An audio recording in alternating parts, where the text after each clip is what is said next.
Step 6. Say goodbye to your butt.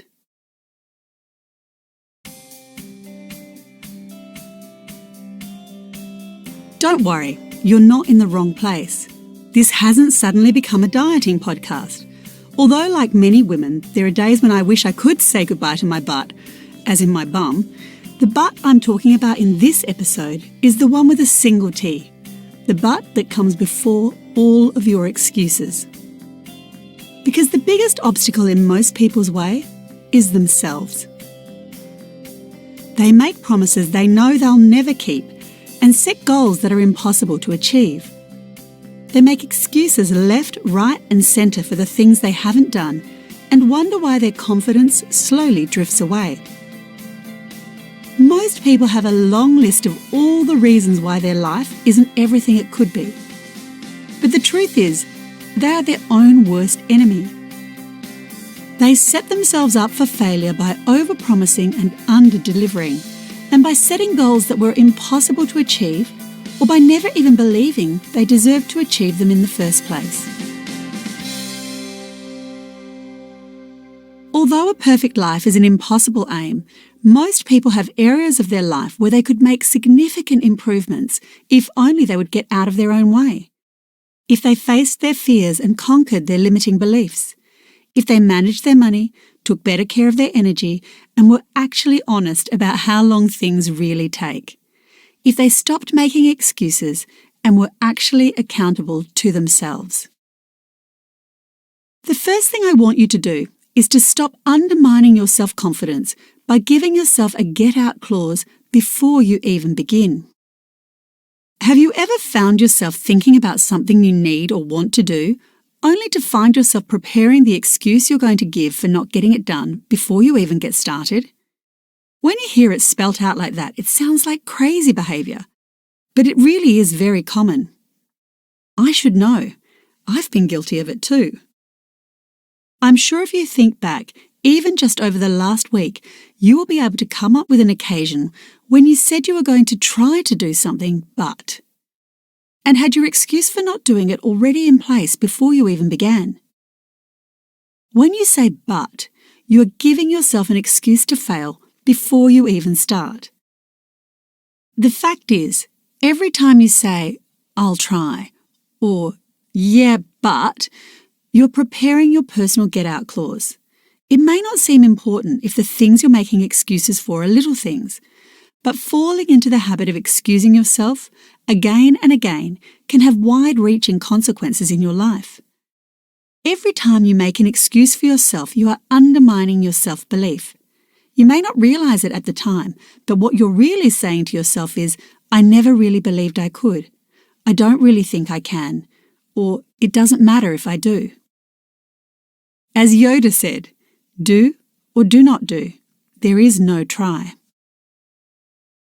The next mindset shift you need to make is to own your choices instead of excusing your excuses.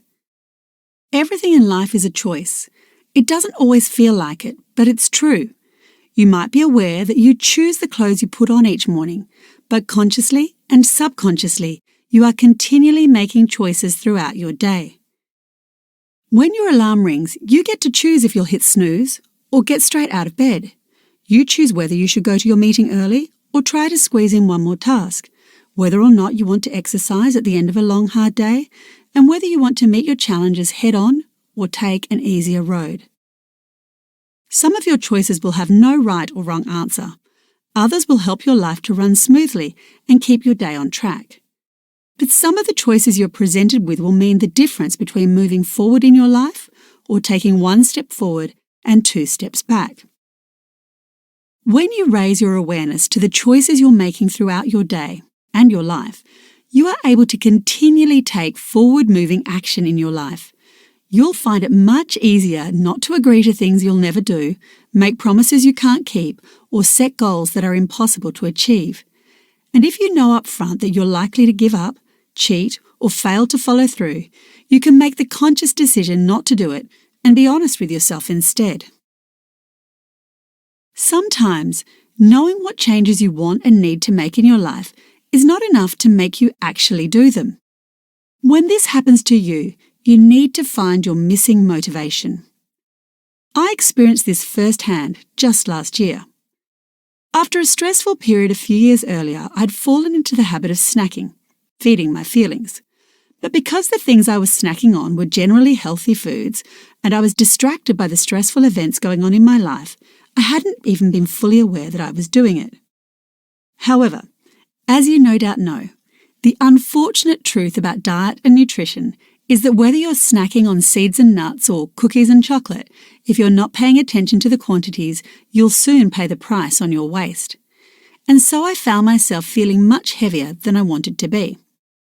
Without too much effort, I was able to break my unhelpful snacking habit.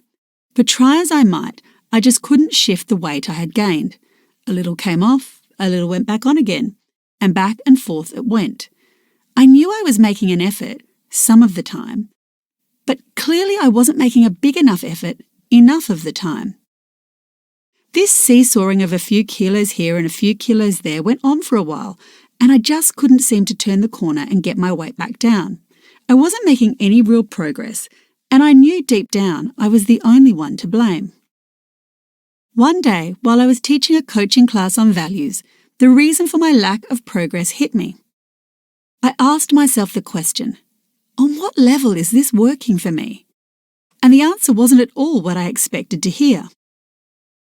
When it comes to health, my core values are to feel vital and energized. While I enjoy how I look and feel when I'm slim, they are not my core values, just side benefits of honoring them. Because my diet was full of healthy foods, and because I was mindful of taking regular exercise and getting plenty of rest, although I was heavier than I wanted to be, I still felt vital and energized. The reason I wasn't feeling motivated or committed to my goal was that my values were already being met. I knew that if I wanted to shift the weight I had gained, I was going to need to tap into different values and motives to the ones I had been concentrating on. I realized that while I felt healthy right now, if I didn't reduce my weight, I could be compromising my health longer term, my longevity. Longevity is another one of my health values, but it wasn't one I had been thinking of when I'd first embarked upon my weight loss plan. As I explored my values around vitality, energy, and longevity, I realized that I had found a new source of motivation. I realized that I wanted to feel as vital and energized at 90 as I did at 50. And click, like a switch, I had found a brand new source for my motivation. You need to learn to let your values guide you. If you can't find your motivation, or you feel like you've hit a roadblock or encountered a slump, you need to examine all the thoughts and feelings you have on the subject until you can identify the ones that are driving you away from your objectives instead of bringing you closer to them. Instead of allowing your hesitance to eat away at your confidence, take the time to explore what is really holding you back. There's an expression I find very insightful. People do what works. Whenever something is not working for you in one part of your life, it is because it is working for you in some other way. It is this silent belief or benefit that is stopping you from moving forward in the way you would like. If you examine your beliefs and values through this lens, you will quickly be able to see what has been stopping you. Armed with your answer, you can reframe your beliefs or refine your values and then re-engage your motivation and self-belief. The next thing I want you to do is to make smarter commitments. If you're finding it hard to achieve the staying power to do what needs to get done, take some time to look at the objectives and targets you've set for yourself and ask yourself if you truly believe they are achievable. Setting yourself unachievable goals is another major cause of demotivation, and it can make sticking to your plan of action really tough. Even if you believed your goals were achievable when you set them, with the wisdom of hindsight, would you still say that they genuinely are? I'm going to be talking more about how to manage your goals and expectations in the next episode, so for now I just want to say, if you want to stop making excuses, you need to commit only to goals, habits and tasks that you can't wait to achieve. Unless you create intentions that honour your values and commit to actions that are aligned with your intentions, sticking to what you said you would do is much easier said than done. When you are thinking about making changes or improving your life, it can be easy to fall into the trap of trying to fix everything all at once. You create a big long list but then become so overwhelmed by it that you quickly give up. Alternatively, you may find yourself seduced by the idea of a BHAG, a big, hairy, audacious goal. While sometimes BHAGs can be inspiring, more often than not they're simply setting you up for failure before you even begin. Instead of biting off more than you can chew and choking after the first or second bite, there is a much easier and better way to create lasting changes in your life. Small steps can lead to big results, so start with 10%. For each of the life areas that you want to change, ask yourself, how could I improve this by 10%? 10% is the magic figure here because a 10% change is small enough to be easy, but significant enough to notice. Once you know what a 10% improvement looks like in each or any of your core life areas, you have the ideal starting point for creating a truly sustainable change. I want to be clear here. This is not about giving up your boldest dreams or your biggest hopes. And it's not about being complacent about all you could be doing with your life. The first 10% is just your starting point, where you will focus your attention and your efforts on right now. Once you've mastered your 10% shift and it's become natural and normal to you, if you still want to improve that aspect of your life, then, and only then, will it be time to ask yourself that question again. These small 10% improvements will all add up, and over time you will see that by taking these consistent little steps towards your ideal future, you have actually achieved a giant leap. The last thing I want you to know as you say goodbye to your but is that your self-belief is the secret sauce to your success. If you want to shift your mindset away from one where it's okay to constantly make excuses and instead create one that supports you in meeting all your commitments with ease, as well as changing the way you think about what you do, you might also need to change the way you think about yourself. Achievements don't just fall out of the sky, so you need to consciously choose to become the kind of person who is willing to work for what you want and who enjoys the results of their efforts. The biggest obstacle getting between you and your motivation to do what needs to be done could actually be a lack of belief that it is worthwhile. If you can't see how your current tasks fit into your bigger picture or how they are going to take you closer to your vision for the future, it can be very hard to find the mojo to get them done. When you find yourself feeling this way, you need to revisit your plan and see if the goals or tasks on your list are actually essential to your success. If you truly believe that they are, then you need to refocus your attention on the results you'll achieve, not the effort that it's going to take to achieve it. If, however, after you've reviewed your list and you still can't see the point or purpose of them, it's time to simply delete them. Another reason why you might find that your motivation is challenged and you are calling on your excuses more often is that deep down you don't believe you can stick to what you've said you're going to do. If you are holding on to a limiting belief about yourself and your capacity to stick at something you've set out to do, and you don't address and reframe these beliefs, it can have a big impact on your self-discipline. If there is anything in your past that you believe demonstrates you have a difficulty with discipline and staying power, I want you to forget about it right now. By focusing on past experiences in which you have disappointed yourself or others, you will only be reaffirming the limiting belief that you lack discipline or staying power and are the kind of person who needs to keep their excuses close to hand. Instead of anchoring your self-belief on things that have happened or have not happened before, shift your self-talk to something more future-focused. You can say things like, "In the past, I have found it difficult too. Previously, I found. In the past, I was challenged by." The key to each of these phrases is that you're keeping the past firmly in the past. Sometimes the thing that is stopping you from feeling like the task at hand is worth it is that deep down you're not convinced that you are worth it, that you deserve to have a happy and fulfilling life. Once you shift your mindset to one where you believe yourself to be motivated, committed, capable, and deserving, you'll find it a whole lot easier to leave all of your excuses behind. I spoke with Mary, a blogger in her early 30s, for this episode's coaching session. I asked Mary what her biggest lesson was from the strategies and insight provided in Step 6, Say Goodbye to Your Butt. Here's what she said. Step 6 really hits close to home for me. I have a lot of excuses and I consider myself to be a very analytical person.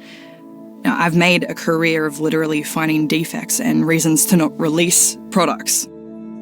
Unfortunately, since I am hardwired to find faults, this perfectionism also applies to, my own life and my goals. I can talk myself out of doing anything, like exercising, dieting, working on my own projects, you name it. I can talk myself out of having fun. And, since I do procrastinate on the things that I should be doing, I just don't feel like I have any right to treat myself or have any sort of reward for the end result. Most days I feel pretty miserable about it all. I do these things like every year I'll join a gym and think in order to get my money's worth, I, have to go to yoga 5 times a week. And I went once, and because the class was such a negative experience, I never went back. So really that one class cost $795. Then I hold on to that experience and consider it an example of how I don't ever stick things out. And, I beat myself up because I didn't achieve that unrealistic goal. It's a cycle of excuses, but obviously my expectations, were unrealistic. I was trying to start by committing to exercise straight off the bat at 110% when, I should start at 10% like you suggest. Over-enthusiasm doesn't equal true motivation. I don't have to hold on to this as a failure either. Like, it totally, doesn't define who I am. So I think my biggest lesson from today's training is do or don't, but no buts. And, I used to think that saying that I'll try is a really good thing, but I see now that saying that without actually meaning to do it is a fantastic recipe for feeling awful. So now I'm going to commit to the things that I actually want to do that, are aligned with my values and succeed in them. No more excuses. Let's recap the most important lessons from Step 6, Say Goodbye to Your Butt. 1. Do it or don't do it, but don't give yourself an excuse to fail before you even begin. 2. Own your choices instead of excusing your excuses. Only commit to things you can confidently achieve. 3. People do what works. So if you're not making consistent progress, you need to find your missing motivation. 4. Your values can be a powerful source of motivation. Let them guide you. 5. If you only commit to what you really want to do, it will be easy to leave excuses behind. 6. Small steps can lead to big leaps, so start any change with a 10% shift. And 7. Nurture your self-belief. It is the secret sauce to any success. In the next episode, Step 7, See into the Future, I'm going to show you how to shift your focus to what you really want from life by understanding your values and setting clear intentions for your future.